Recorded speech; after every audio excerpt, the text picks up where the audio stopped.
Falando também que não sei se no Brasil já teve democracia, né? E o que tu quer dizer com isso, cara? Porque assim, todo mundo, se a gente perguntar, for olhar pelo mundo aí, as pessoas vão dizer que o Brasil é uma democracia. Mas o que tu tá dizendo é que na prática não é. Não, a gente não é uma democracia na prática. Acho que a gente nunca teve democracia. A gente teve simulacro de democracia porque a gente tem sufrágio. Sufrágio é um elemento, né?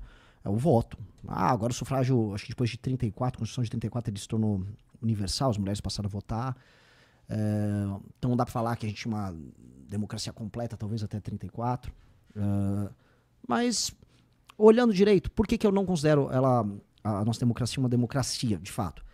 A maior parte das pessoas, especialmente nas eleições municipais, votam sob pressão ou estímulo ilegal, que é o sistema de compra de votos. A participação política das pessoas é mediada por cartórios, que são os partidos políticos, que não dão um acesso pleno ao exercício da cidadania numa democracia. Portanto, vamos falar da democracia que a gente tem de 88 para cá. De 88 para cá, a gente tem um regime partidário em que você não consegue ter candidaturas independentes e você tem que estar condicionado no município, no estado ou para concorrer a uma eleição federal a um partido e aos desígnios daquele partido. E montar partido se tornou cada vez mais difícil. Então, é uma participação, vamos dizer, democrática que a gente tem relativa. E na hora que você vai exercer o voto, ou melhor, desculpa, na hora que você vai disputar a eleição, você vai disputar a eleição contra um sistema em que o eleitor comete um crime vendendo voto. E, assim, os eleitores mais pobres, em geral, cometem esse crime. Eu não vou me queimar falando disso, mas assim é real. Milhões de eleitores mais humildes ao redor do Brasil vão trocar o voto por um favor. E depois, quando o vereador eleito, ainda ficava indo bater na porta do vereador. Preciso de uma cadeira de rodas. Não, consegue um saco de cimento. Não, furou o pneu da minha Kombi. É real. O Faustino, por exemplo, que é o nosso vereador em Natal, ele tem que botar uma placa. Não vou dar nada pra você. Se você está pedindo favor, vai embora. Porque assim, são às vezes dezenas de pessoas indo bater na porta do vereador pedindo. E o cara acha que ele tem direito a pedir aquilo. Ele acha que ele fez porque ele fez um favor.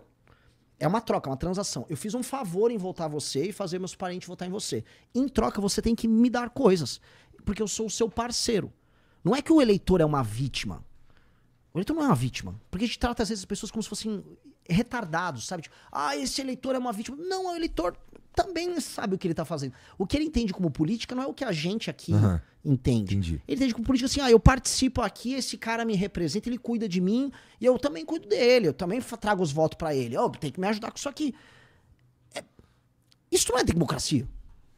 Isso é o clientelismo, o coronelismo adaptado para regras burocráticas mais modernas, mas a gente ainda tá no século XIX, em certa medida. Entendi. E isso pra mim não é democracia. Um lugar onde, vamos dizer, as eleições municipais se dão sob a lógica da compra de votos, chamar isso de democracia, cara, é meio cômico. Então, para resolver isso daí, a gente precisava dar um jeito na nossa realidade de escassez, né? Porque, assim, esses caras que nem você tá falando, e eu já vi lá numa cidadezinha que eu frequentava lá na Baixada Fluminense, que a galera vendia voto mesmo, assim, não é nem muito incomum, nem sequer muito escondido. Mas geralmente a galera que tá num sufoco assustador. Então, enquanto a gente tiver essa realidade de uma escassez, especialmente concentrada nessas cidadezinhas aí, não tem jeito. A gente ia precisar realmente de uma maneira que fizesse com que todo mundo saísse dessa realidade, ainda que seja pelo que você está propondo aí, com essas metas dos prefeitos ou de quem está ali. Isso seria uma outra coisa que seria, vamos dizer, ganhos de produtividade e competitividade do Brasil, para o Brasil crescer economicamente e isso se irradiar para a base da população. A população não achar que cometer um crime é uma ação válida de 2 em 2 anos para melhorar a vida. Porque tem dois caminhos. Um caminho é o caminho basicamente de punir de maneira muito grave. Por exemplo, uma coisa que eu não cheguei a falar com figuras do judiciário, mas acho que é interessante propor acham correto prender e dar aquelas penas, vamos dizer, bastante pesadas para aquelas pessoas que foram presas do 8 de janeiro? Eu acho que aquelas pessoas que cometeram o crime, eu acho que tem que ter punição para elas. Mas as penas estão bem exageradas. Então parece que cometer um crime contra a democracia é um negócio muito sério aqui. E o político que compra voto? Para mim, o crime que ele comete é maior que o daquelas pessoas. Ele tá subvertendo o sistema democrático de 2 em 2 anos através da corrupção, e é da corrupção do dinheiro desviado ao caixa 2, o dinheiro não lançado, porque esse dinheiro não vai lançar, comprei a Dona Maria no bairro tal. E termina com esse dinheiro desviado pela compra em si do voto. E o eleitor comete um crime em vender. Todo esse processo tem que, vamos dizer, ter penas muito duras e um sistema de fiscalização eleitoral muito duro. Então tem que ter um elemento de coerção do Estado pesadíssimo nisso. E 2, a gente tem que fazer com que essas pessoas não considerem, assim, estamos em 2025, que a eleição é um evento que acontece de 2 em 2 anos, que você faz um favor pra alguém e em troca ele te faz outra. É uma transação. Definitivamente, uma sociedade que as pessoas dependem disso, uma sociedade que deu merda, né? E aí a gente ainda chama isso de democracia. Falar que isso é democracia, assim, honestamente, o problema do Xandão, que é um problema concreto na democracia, é pequeno perto disso. Porque se ele é um problema, existem milhares de micro-xandões que não são do judiciário, são da política, cometendo um crime que pra mim é maior do que qualquer outro. Que é a deturpação própria da ideia de democracia. Entendi. E, assim, pensando, já que a gente tá falando de eleição e tudo mais, como é que tu vê o cenário pro ano que vem, cara? Primeiro, a gente tem o Lula, que tá falando que vai concorrer de novo, né? Ele tá falando que, pô, se... eu vi ele falando isso em algum lugar, que concorreria de novo e tal. E a gente tem o Bolsonaro, e aqui vai abrir uma porrada de coisa. Que, bom, primeiro, ele tá pra ser preso, ou tudo indica que ele será preso, e a gente não tá inelegível, e a gente não sabe direito quem é o cara que vai concorrer por uma dita direita. Porque também é interessante que no Brasil a direita é confundida, de certa forma, com o bolsonarismo, né? Se tu é de direita, tu é bolsonarista. Sim. Né? Bom, eu vivo... Minha vida é isso. Então, e aí, cara? E o ano que vem a gente tem eleições que prometem ser tensas de novo, né? Sim. Bom, o que eu posso colocar? O bloco da direita, o que a gente chama de direita no Brasil, ele está agora numa fase final de absorção pelo centrão. Então, a direita, ela surgiu como fenômeno de internet, idos de 2000 e... A gente tem os primeiros ecos disso com o Olavo de Carvalho, até 2010, Reinaldo Azevedo, revista Primeira Leitura e tal. Uhum.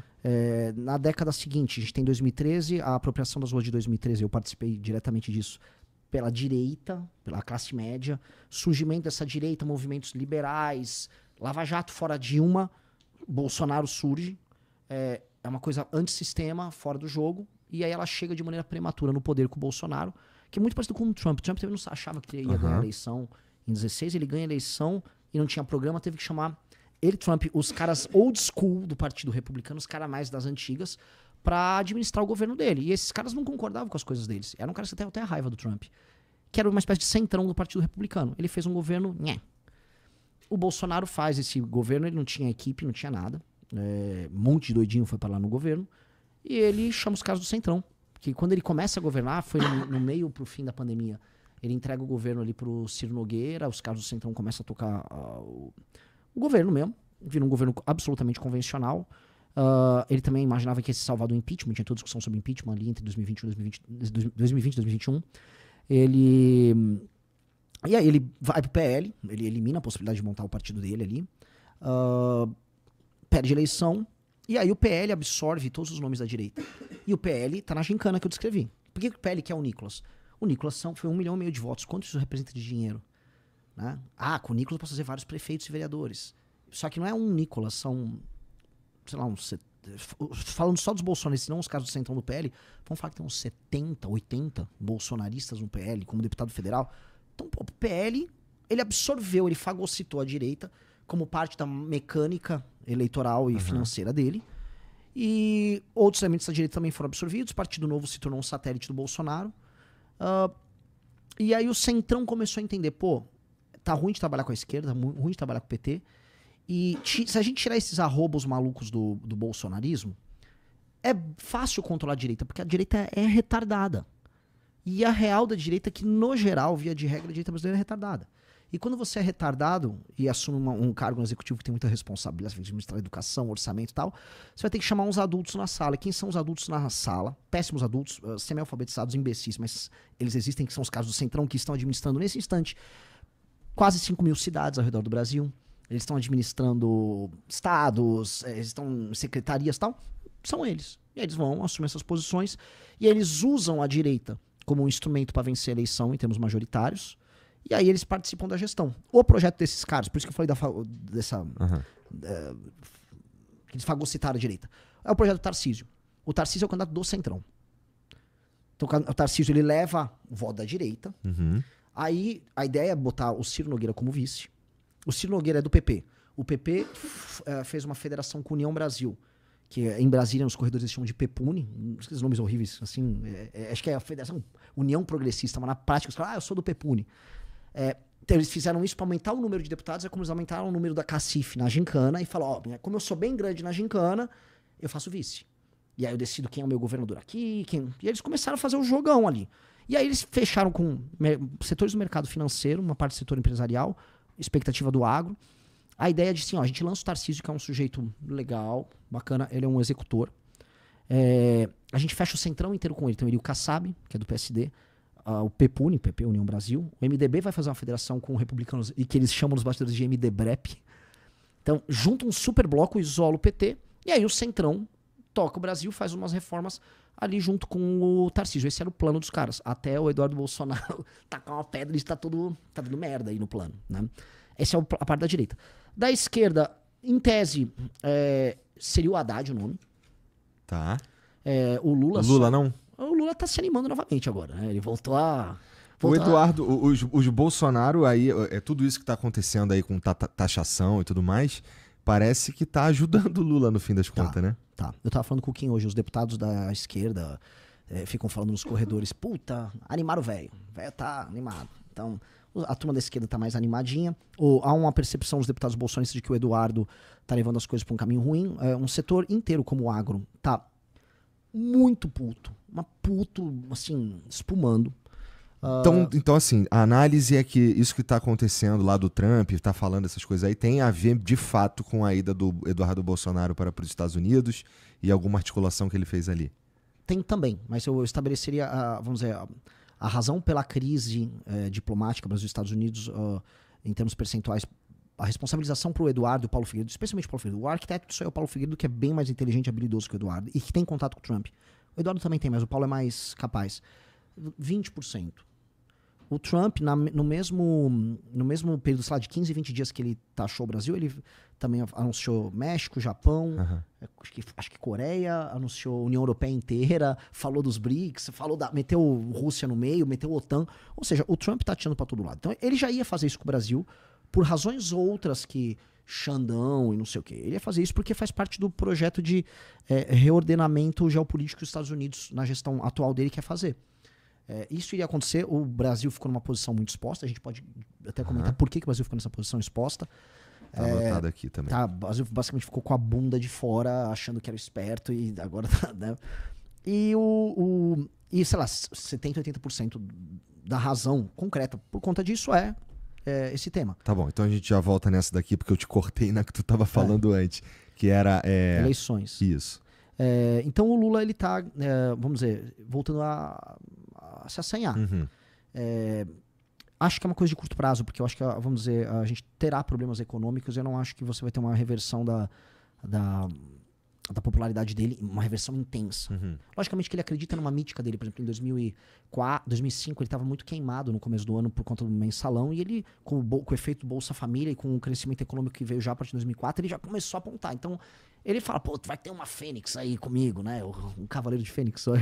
Ele não é, mas tudo bem. Mas ele dá aquela animada. Mas eles estavam ensaiando muito o Haddad nisso. Teremos nós. A gente vai ter candidatura. Até comentei assim, mal... Dá tempo? Dá. O partido, ele foi protocolado no TSE para ser julgado sexta-feira, da semana passada. Cumprindo os prazos, vai dar com folga. A não ser, assim, as coisas estão... Mas, assim... O TSE foi muito republicano conosco, assim, eu não tenho um A pra falar do TSE. Tem um A. Se rolaram os bolsonaristas falavam teorias conspiratórias de que o TSE não queria deixar saltar o partido deles, a real, assim, eu não vou ficar dando luz pra cego, né? A gente tem um time, uma reengenharia de todo o processo da montagem do partido dos Bolsonaro. Cara, eu não deixaria um bolsonarista, sei lá, trocar um pneu do meu carro. Esses caras, se der qualquer atividade mais complexa do que gravar um vídeo xingando alguém, vai dar merda, assim. Eles foram uns retardados, e além de serem retardados, eles ficavam culpando o tribunal e os cartórios por erros que eles estavam cometendo. Assim, enfim, não vou dar luz pra cego pra eles, mas a gente olhou e falou, que idiotas. E o TSE, dentro do papel que cabe a ele, nos tratou de maneira cordial, tirou as dúvidas que a gente precisava. Então a gente vai, acho que não tem motivo nenhum pra a gente ter problema. E Entendi, vamos então dá participar das tempo eleições. para vocês participarem das eleições.